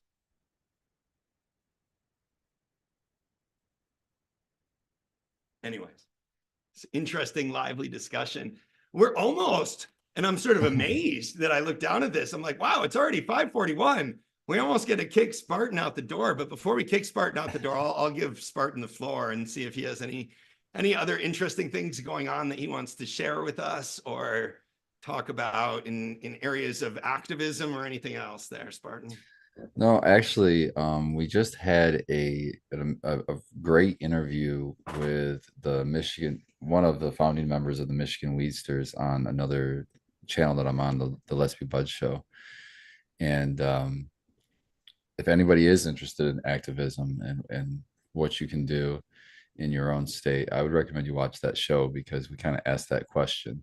And Trisha there, she kind of went through her story of how she just decided one day she was going to do it, kind of a thing. And here she is today organizing events. We're at the Capitol talking to lawmakers and getting things done. So I would pass that job on to Trish, who's I would say a way bigger pro than myself, to see how you get started on that. But really, it could be something as simple as a phone call. It could be something as simple as an email. A lot of these politicians in your area don't get any input on cannabis. So if you make the only input on cannabis a positive one, that can make all the difference. You never know. And I'm a big proponent of showing up in person. That's what hardly ever happens. So showing up in person and talking to them, even if it's the staff, don't feel discouraged if you just get to talk to the staff, because the staff talks to that politician every single day. So if you get on good terms with them, you've been their ear, you can form policy and not even know it. So sometimes it's even better, I think, to get those messages in through that channel, because it's like then the staff be like the politician comes and says, like, what are you hearing from people about this? And if your voice was a prominent voice, and to be like, oh man, I heard this really great argument about why we should do this or the other thing. So that's definitely a way to be a bird in the ear. Exactly. And when that information is coming from a staff member, that's a politician listening. But you can sometimes come to some politicians and you can tell from the moment one, they're not listening at all. They're just, so yeah, if you can kind of get to the staff members, that's almost just as good or better. So it's like when we write letters to politicians, oftentimes there's just a staff person that tallies the count. How many letters were in favor of this? How many letters were opposed to this? And then they'll go to the politician and be like, oh, we got 72 letters in favor of this and only 12 opposed. And that's like, be one of those 72 people that wrote one of those letters. I mean, that stuff actually matters. When you go to vote in an election, there's like millions of people. When you write a letter, there might be like a couple dozen other people that you're voting against or voting with. So yeah, and then shrink that down to the local level, and that's even more of a huge difference. It's like you show up to a local town hall meeting, oh my God, you might be the only person in the crowd. And that's a voice, you know what I mean? And you get your time and you get to talk. So take your power, people. And you feel good about it afterwards. You feel absolutely. Like, yeah, I got out there and I did something. Yeah. Hell yeah. Good on you, awesome. Spartan.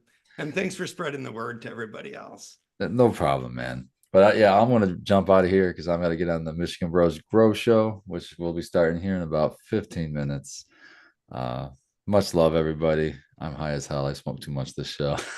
Where can we find you, Spartan? Where can growers out there find you? You find me, the best place you can find me is on Instagram at Spartan Grown, all one word, no spaces.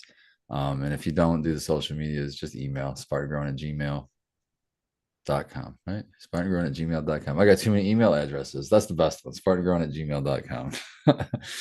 Much love, everybody. Grow those, Spartan. Yeah, keep growing, guys. Too late. Peace out, Spartan. He'll hear it when he watches it back. I really appreciate the work that Spartan does in terms of the activism and how he's, found his voice like that. And I love the fact that he tries to motivate everybody else to do the same thing. So join in. It's really true. All of these things really matter to us as cannabis growers, and you really can have an influence. I know that a lot of people become jaded about the political process in different ways, but don't get jaded until at least you've tried to really get your voice into the conversation. I have to agree with that.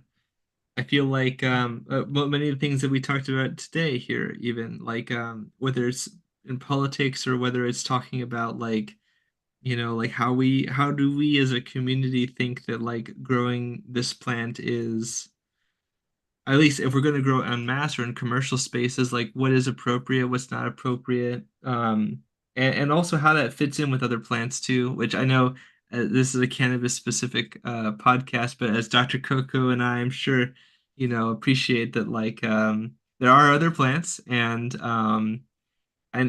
sometimes I think that cannabis is judged obviously like in a biased or bigoted sort of way, and other times I think that there's some like legitimate, I think, sort of like issues with like the growth of cannabis or hemp in general, like as a specific example, and how that eats into other crops and that kind of a thing, and how it can be in a beneficial way, but then people have to justify that with like the economics of the world that we live in.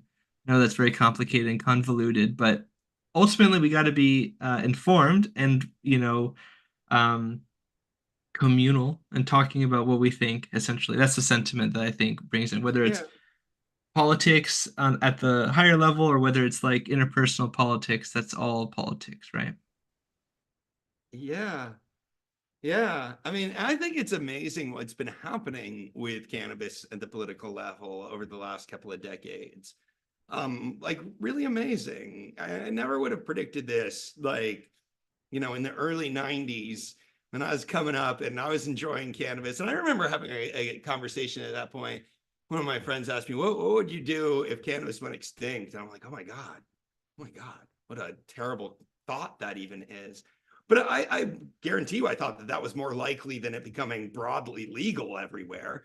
Um, so it's kind of amazing what's happened. And it's happened because people cared about it enough to get out there and sort of make their opinions, their voices heard on this. It helped them enough that they wanted to make sure they still had access to it. And they knew it had been criminalized and vilified in a way that wasn't fair, and they were willing to put their own personal reputations on the line to change society's outlook on this plant and on what we do with it and how it affects us. We're all beneficiaries of that work, and we're all doing this show because of that work, and we're able to share our ideas about growing this plant because of that work. So it's incredible to just think about where we've come in the last couple of decades, and to lend our voices to keeping that going.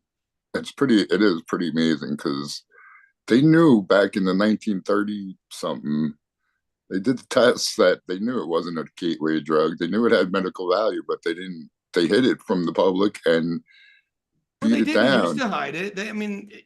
Up until it became Right, illegal, right. basically, it was the But it most was, prescribed medicine for a number of different ailments and afflictions. yeah. And they had to wage a real serious campaign to vilify it. And There was breeding programs on American soil already by the time they made it illegal from drug companies that were operating in Michigan and other places. But once they decided to make it illegal, yeah, is what I should have put in there. yeah, They really, right, you would have never thought it would ever make it out of the jail, but it was the medical people that actually, I think, had more, did it most. yeah. I And mean, there's been different arguments that basically allow reluctant politicians to go along with it. right, The medical argument was certainly strong at first, that gave cover to people to be able to vote for this. And the economics is a bigger one now. And let me just say, the economic argument freaks me out when new legalization goes in because they're arguing just about the tax base and making more taxable money and all this off of it. Like, that's where it comes back to us as activists, because there's a lot of legalization efforts that are really focused on that, and they want to prevent homegrow or put severe limits on homegrow because they're not making any tax money off of that. They're making tax money when you go and buy your cannabis at the dispensary. So they want to be able to sell you and have a monopolized market that's heavily taxed so that they can raise money to do other things. They're funding all sorts of other stuff with our cannabis taxes. So let's make it legal for there's other arguments about why it should be legalized instead of just focusing on increased municipal revenue or increased state revenue. But Doc, yeah, no, money is the bottom line. So if we I can know, figure right? out, listen, a formula, which I may have, if enough people would pay for $100 a year to grow, as much as they wanted, the government would make more from us than they would from the dispensaries, perhaps. I don't want to have to pay If we for could a approach license. it, yeah. But Tao, I If it really was don't want to have to nominal. pay $100 to have a license that allows me to grow a plant. But but that's better than not Not being able to grow it American. at all, Doc. If they I'm want not to, if they saying want to I'm make not it saying right, it's too much money or it wouldn't be worth Right. it, Tao. It's Right. just it goes the against my principle. values. Yeah, I understand that, but if we're gonna play the game, we have to play by their rules. There's got to be a way that we can appease their money-hungry ways. There's got to be a way. Fair They're not message going for to you give to it to send, us. but it's not the message that I want to send. I want Okay, to send but the they're not message gonna- that you should be out there advocating for the rules that you want. This society that we live in is we the people, right? So let your voice be heard. No, and, we the and corporations. advocate for Where the have you society been? that you want. That's not the way. That's not reality, though, anymore, Doc. It's we the corporations, we the lobbying people dictate what's going to happen, not we the people anymore. So we have, like I'm saying, there has to be a way to appease everyone and make it better for us without making it a two-limit plan count, and or even outlaw, because the money is Yeah, making but it then stop but altogether. then they'll just change the rules after that, So And make it $500 I agree. a We need year and more then power than 1,000, that. right? I'm not willing to submit. I'm not willing to resign all my power like that. So I do Well, understand your point, Tal, right, and I I understand maintain- your passion for that, but I just see things differently than Stay in the shadows and don't tell anybody what you're doing and do what you want. That's my opinion too. On the other Right. side of the ladder, Sham yeah, I that's don't like shield. that The sham either. shield is a Even good, stick by it. It's I the don't like that reliable. either. We're all here, and I choose to be on camera because I want to be out of the shadows. I want to be able to be honest and part of a community of cannabis growers and share knowledge and share information and get and learn from them about the stuff that they're doing and all of this. I don't want to be hiding in the closet doing something that's illegal that could put me at legal risk of losing my property or losing my freedom. Right. So I I'm hear that, going to Doc. advocate for a set of legal regimes, and certainly there are a lot of rules and a lot of things that exist that aren't friendly to businesses. We need to advocate for them, and we need to support them. We need to show politicians that will vote for them, and that's how we get rules and regulations that work for our goals. Otherwise, it's the corporations that have the ear of the politicians. Well, I I agree with witnessed you it. on that. I agree with you on that side. Listen, I must say it did happen in in Oakland back when I visited. What was that? 19? No, it was 2010 maybe. I went there. I forget. But in any case, the local, whoever's in charge, county. I don't even know what it is, but they made marijuana the lowest. Man, my brain's farting. The lowest priority. Yeah, they did that in Humboldt conviction County thing. too. They Right. elected a district attorney that refused to prosecute Yes. cannabis crimes. Yeah. And it was a free for all. They had, it was great. It was like it really was Oaksterdam when I visited. Now it's a different story, I understand. But for a time, if you get the local people that aren't going to do anything about it, no one's going to mess with you. And that's what they did pretty much. And they had backroom freaking at the colleges. You could go in the back and buy weed, and you could smoke weed right in the freaking coffee shop on Main Street. You know what I'm saying? So it can be done, but it's getting harder and harder. I think that's vulnerable to I'm glad you said that, infiltration. Tao. We don't have to surrender to the bullshit of like this has to be friendly for businesses or whatever in order for it to be this.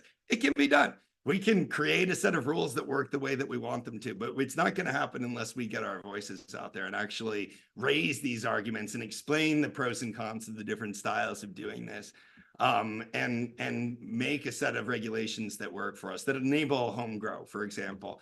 I don't think there's any legitimate reason to allow dispensaries and not allow home grow.